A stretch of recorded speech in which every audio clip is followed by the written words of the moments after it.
They said it was a mistake. A seating mix dash up. But when I walked into my son's wedding reception and saw my name card sitting on a tiny table by the kitchen doors next to a trash can, I knew the truth. It wasn't a mistake. It was deliberate. I stood there in my pale blue dress, the one I bought for this day, clutching my purse as laughter echoed from the main hall. The grand tables were filled with family, friends, and important guests.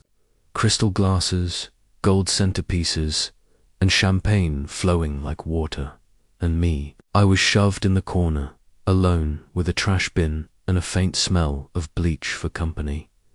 I swallowed hard, forcing a smile as a waiter brushed past me. My son, Ryan, was across the room, arm in arm with his new wife, the woman who never liked me, no matter how hard I tried. And there she was now, laughing, tossing her perfect curls, and glancing in my direction with that smug little smile I knew too well. She did this. I was sure of it. I could have left right then, got in my car, driven home and cried myself to sleep.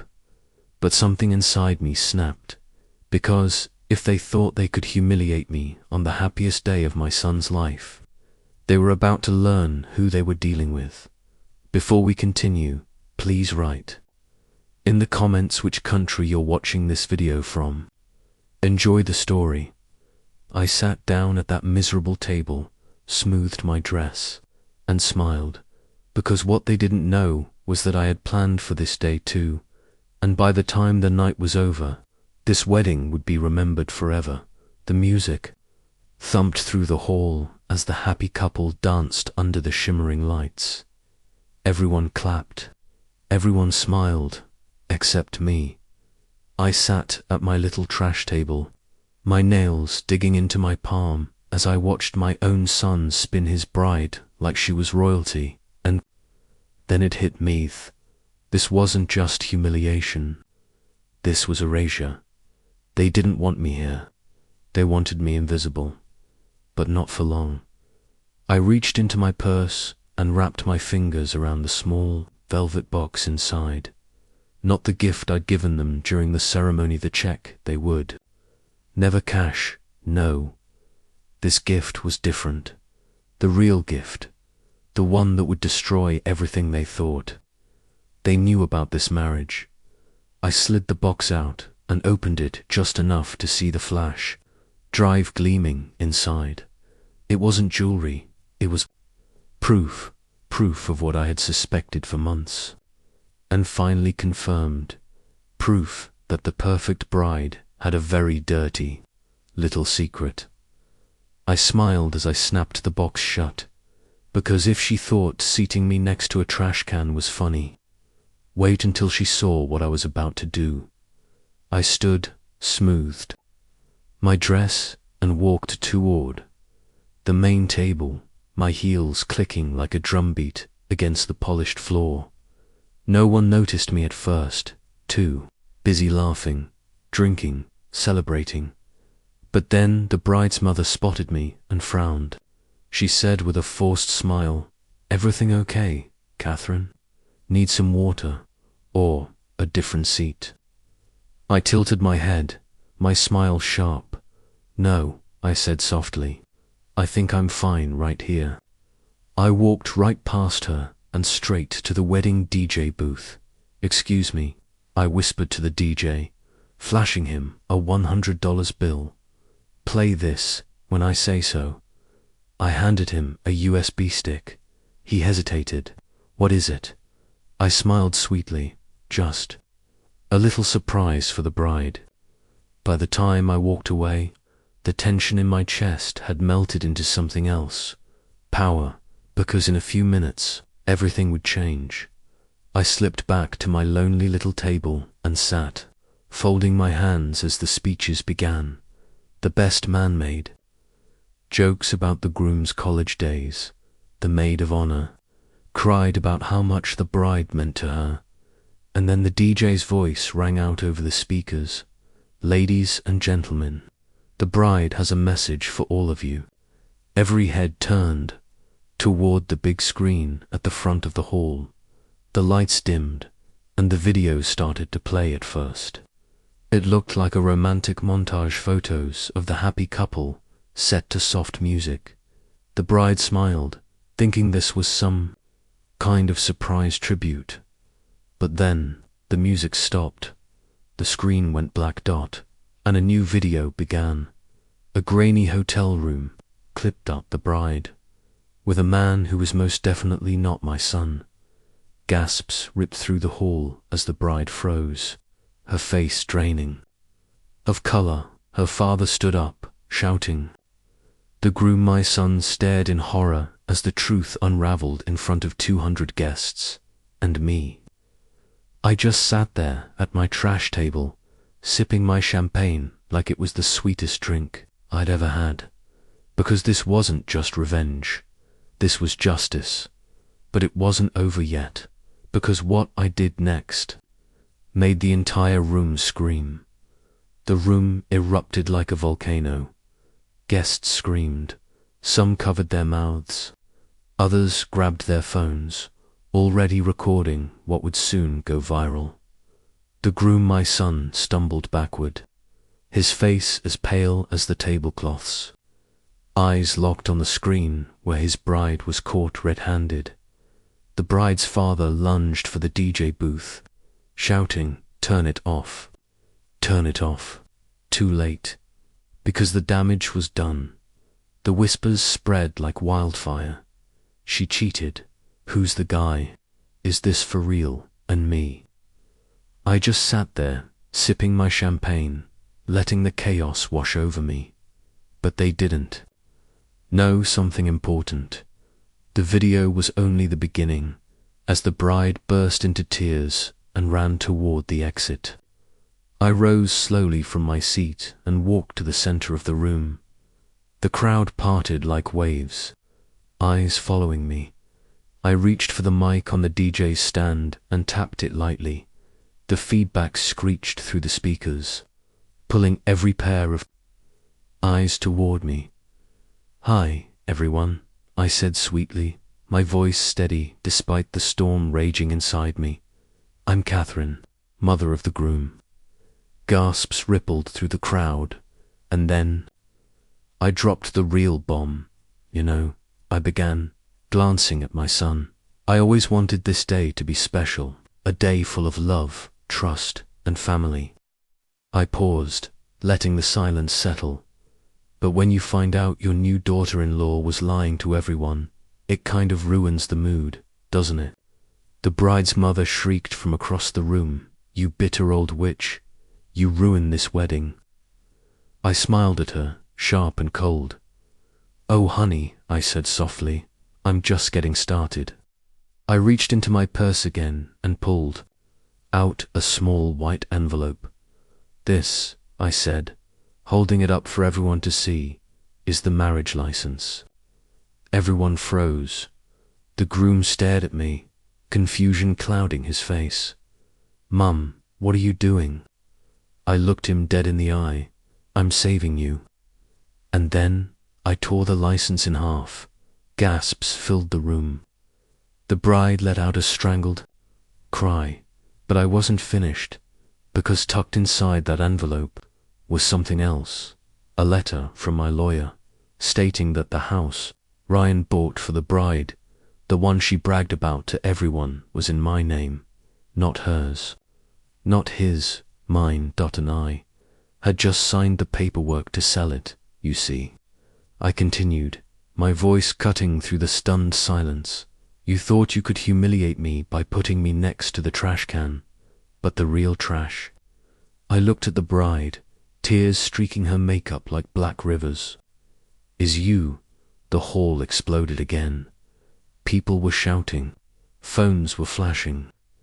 The bride's mother collapsed into a chair, and the bride, she lunged at me, screaming like a wild animal. But before she could reach me, the security guards stepped in. Yes, the ones I had personally arranged to be there, just in case. They grabbed her by the arms and dragged her away as she kicked and screamed. her perfect wedding dress ripping at the seams. I walked past her calmly, my heels clicking on the floor like gunshots, and whispered in her ear as I passed, "Enjoy your honeymoon in your parents' basement." The crowd roared, and as I walked out of that wedding hall, the freezing night air hit my face like freedom. But deep down, I knew something. This wasn't the end, because what I didn't tell anyone was that I had one more secret, a secret that would change Ryan's life forever. The cold air outside bit at my skin, but I barely felt it, because I wasn't done yet, not even close. The chaos behind me was like distant thunder as I walked to my car, heels crunching on the gravel. Guests were still screaming. The bride was probably clawing at the walls by now. And Ryan, my poor Ryan, the boy I raised. The man who had no idea what was really happening tonight. I slid into the driver's seat, pulled the door shut, and sat there for a moment, breathing in the silence. My hands trembled as I opened the glove compartment and took out a small, worn envelope. It had been locked away for 3 years, and tonight, it was finally time. The letter inside wasn't long, just a single page, but the words on it, they could burn an entire life to the ground. I stared at the handwriting. My late husband's, and I heard his voice as if he was sitting next to me. "If anything happens to me, tell Ryan the truth. He deserves to know who he really is." I squeezed my eyes shut, tears slipping down my cheeks, because I had kept this secret for so long, for Ryan's sake, for everyone's sake. But after what happened tonight, after the lies, the betrayal, the humiliation, there was no point in protecting anyone anymore. I dialed Ryan's number with shaking hands. He picked up on the 3rd ring, his voice raw from shouting, "Mum, what the hell was that? You ruined everything." I swallowed hard, my throat tight. "Ryan," I whispered, "we need to talk, now, alone." He hesitated, anger still lacing his tone. "Mum, I don't, please," I cut in, my voice cracking. "It's about your father." Silence. Then a sharp inhale. "Where are you?" 20 minutes later, Ryan pulled up beside my car in an empty parking lot. His face was pale, his tux undone, his tie hanging loose. "Mum," he said, slamming the door, "what the hell is going on? You embarrassed me in front of everyone." I stepped out, clutching the envelope. "Ryan, listen to me." He glared at me, his jaw clenched. "I don't want to hear it. She made a mistake, okay? People make mistakes, but you, Ryan," I shouted, my voice echoing in the cold night. He froze. And then, in a voice barely above a whisper, I said the words that shattered his world. "She's not just a cheater, she's your half-sister." The silence was deafening. His eyes widened in horror. His lips parted, but no sound came out. And then he laughed a short, broken laugh that turned into a sob. "What?" he whispered, shaking his head like a man trying to wake from a nightmare. I held out the letter, my hands trembling. "Your father, he had an affair years ago, before you were born. She's the result of that, and he never told you. I only found out after he died." Ryan stared at me like I was a stranger. "You mean I married?" "Yes," I whispered, tears streaming down my face. "You were about to marry your own blood." His knees buckled, and he sank onto the hood of his car, his head in his hands. The truth hung heavy in the freezing air, crushing us both, and then, softly, Ryan said the words that made my blood run. "Cold, Mum, this wasn't an accident." I frowned. What do you mean? He lifted his head, his eyes dark and hollow. She knew, my breath caught. What? She told me once. She joked about us being too alike, said maybe we were related. His voice cracked. Oh my God, Mum, she knew. The world tilted, because if that was true, then this wedding wasn't a mistake. It was a setup. But why? Before I could speak, Ryan's phone buzzed in his pocket. He pulled it out, stared at the screen, and his face drained of color. It's a text, he whispered, his hands shaking. From her, I stepped closer. What does it say? He turned the phone toward me, his eyes wide with fear, and when I read the words, my heart stopped. Nice try, Catherine, but this game isn't over. See you soon. Ryan stared at the glowing screen, his hands trembling so hard he almost dropped the phone. Nice try, Catherine, but this game isn't over. See you soon. The words burned into my brain like fire. My stomach knotted. My pulse roared in my ears, because the bride, the woman who had just been humiliated in front of 200 people, wasn't running. She was coming for us. We need to go, I hissed, grabbing Ryan's arm. He shook his head like a man in a trance. Mum, what the hell does that mean? What game? What is happening? I don't know, I admitted, shoving him toward the car. But we're not finding out in the middle of a parking lot. We sped off into the night. The icy road slick beneath the tires. I kept glancing in the rearview mirror, half expecting headlights to appear behind us. But the road was empty, too empty, when we reached my house. I locked every door, every window, drew the curtains tight. Ryan paced the living room like a caged animal, his tux torn and filthy. This is insane, he muttered. She knew, Mum. She knew we were related. What kind of person does that? The kind of person with a plan? I said grimly. And then we heard it, a car pulling up outside. Headlights washed across the living room. Ryan froze. I grabbed the nearest thing I could find, a heavy glass. Varsand held it like a weapon. The front door creaked open, and she walked in, not screaming, not crying, smiling. Her wedding dress was torn and stained. Her mascara streaked down her cheeks like black rivers, but her eyes glittered with something cold and dangerous. Congratulations, she said softly, her voice echoing in the tense silence. You win, Catherine. I tightened my grip on the vase. Stay away from my son. She laughed. Oh, Catherine. She purred, stepping closer. I never wanted Ryan. The words hit me like a punch. What? I whispered. She tilted her head, her smile curling into something venomous. You really think I married him for love? No, I married him for you. My blood turned to ice. Me, yes, she hissed, her voice sharp as broken glass. Your husband ruined my mother's life. He left her with nothing. And when he died, you kept everything. The house, the money, the name. So I made a plan. Her smile widened, chilling me to the bone. I was going to destroy Ryan, humiliate you, take it all, slowly, piece by piece. And tonight, that was supposed to be the first step. Ryan's face twisted with rage. You're insane.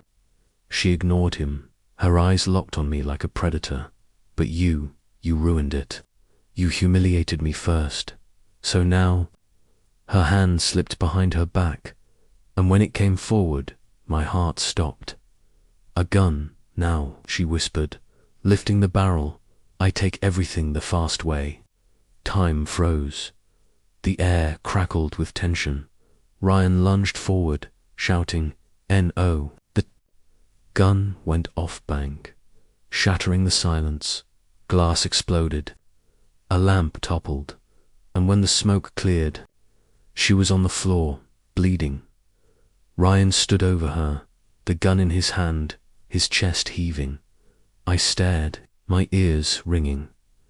"Ryan," I whispered, stepping toward him, "what did you do?" He dropped the gun like it burned him, his hands shaking violently. She was going to kill you," he stammered. I had to. We called 911, the police came. The paramedics pronounced her dead on the scene. And as they carried her body out, something slipped from her torn dress. A flash drive. I bent down and picked it up, my hands cold as ice. When I plugged it into my laptop, later that night, I saw dozens of videos. Not of Ryan, but of me. Every move, every secret, every weakness, and one file, labeled Phase 2. I opened it, and when I read what was inside, my blood ran cold. Because this wasn't about revenge for her mother, it was bigger, darker, and somehow, it wasn't over. But that is a story for another night.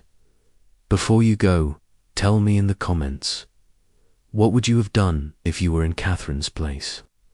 And don't forget to share which country you're watching from.